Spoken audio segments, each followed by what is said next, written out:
Congress party પર બેન લગાવવાની માંગણી સાથે ગૌરક્ષક દળ દ્વારા જિલ્લા કલેક્ટરને આવેદનપત્ર પાઠવીને રજૂઆત કરવામાં આવી હતી।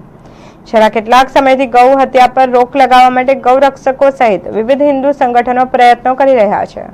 ત્યારે ગૌરક્ષા માટે બનાવવામાં આવેલ નિયમોના વિરોધમાં કેરળના કન્નપુર ખાતે મીડિયાની સમક્ષ જ ગૌ માતાનું કત્લ કરવામાં આવ્યું હતું। આટલું ઓછું હોય ત્યાં તો ગૌમાંસ બનાવી લોકોને પીરસવામાં પણ આવ્યું હતું। આ સમગ્ર ઘટનાને પગલે સમગ્ર ભારતમાં વસતા લોકોમાં ભારે રોષ ફાટી નીકળ્યો છે। આ સમગ્ર યુથ કોંગ્રેસના કાર્યકર્તા દ્વારા કરવામાં આવ્યું હતું, જેથી કોંગ્રેસ પાર્ટી પર બેન લગાવવાની માંગ સાથે જિલ્લા કલેક્ટરને આવેદનપત્ર પાઠવવામાં આવ્યું હતું। મારું નામ રાજ શેઠ છે, અમારા મયુરભાઈ પંડ્યા છે।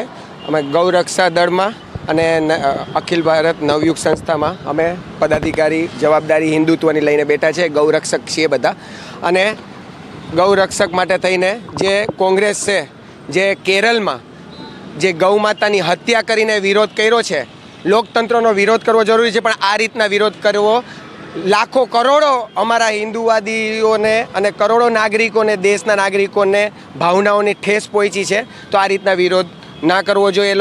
એ લોકોને કડીથી કડી કાર્યવાહી કરો, અને કોંગ્રેસ ઉપર બેન કરવા માટે થઈને અમે આજે કલેક્ટર સાહેબની કચેરી આવેદન બધા પત્ર આપેલા છે।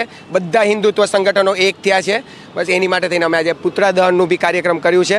અને અમારે એક જ વસ્તુ જોઈએ છે કે હિન્દુવાદી સરકાર છે, માનનીય નરેન્દ્ર મોદી સાહેબે જે ગૌ હત્યા પર બેન કરવા માટે થઈને જે કર્યું છે, તો એની સામે આ રીતના વિરોધ ના હોવો જોઈએ। અને સોનિયા ગાંધી અને રાહુલ ગાંધીએ માફી બી નથી માંગી, ખાલી નિંદા કરી છે। આ નિંદા શબ્દથી અમે થાકી ગયા છે ગૌરક્ષકો। બસ અમે ખાલી એટલું સંદેશ આપવા માગીએ છીએ કે ગૌ માતાને રાષ્ટ્ર માતા ઘોષિત કરો। ગૌ અમારી માતા છે। કાલ સવારના મુસ્લિમ સમુદાય અગર જો આ વિરોધ કર્યો હોત તો શું તમે સુવરને મારી નાખત? આ યોગ્ય નથી। ગૌ અમારી માતા છે।